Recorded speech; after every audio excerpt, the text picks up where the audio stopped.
I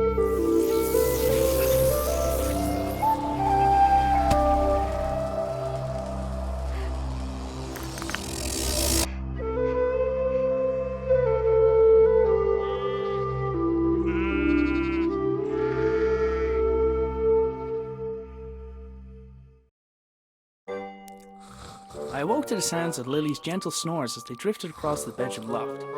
She was still fast asleep, and I needed to keep it that way, or suffer the consequences. Creaky floorboards meant that the simple act of getting dressed would require a little ingenuity.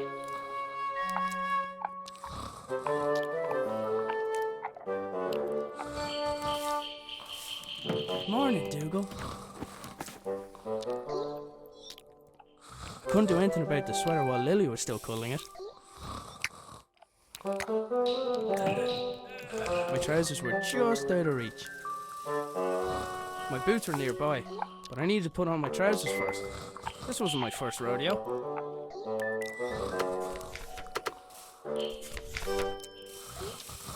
Yoink!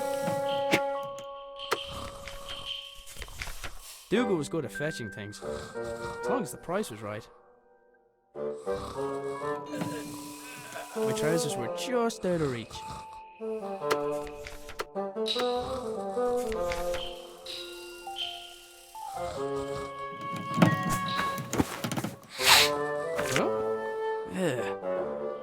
Lily made a fish and marmalade sandwich for me the day before. I didn't have the heart to refuse, but I wasn't about to eat it.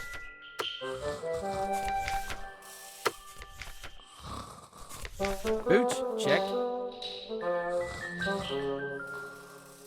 Dougal was good at fetching things, as long as the price was right.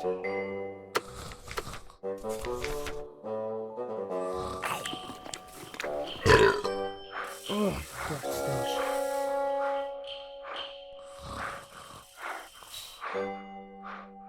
Couldn't do anything about the sweater while Lily was still cuddling it.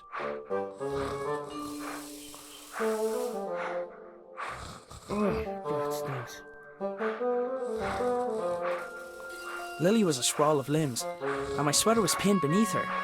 I needed to find a way to roll her over without waking her.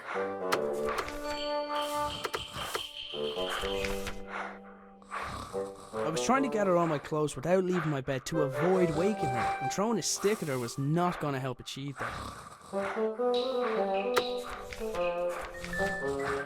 Even with the stick, I couldn't reach that far.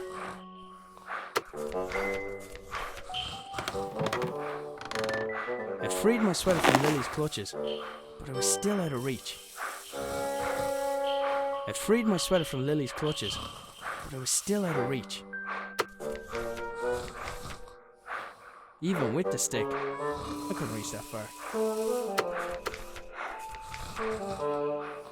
I should be able to get the trajectory right.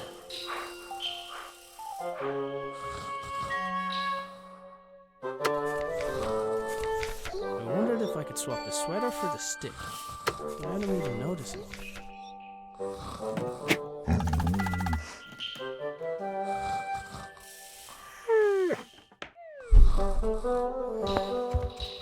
That was my cue to sneak out of there.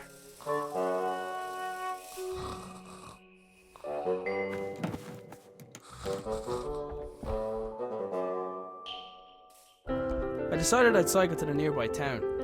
Maybe I'd find someone willing to hire me. Maybe I'd find someone who knew where my dad had gone. But first, I had a few things to take care of.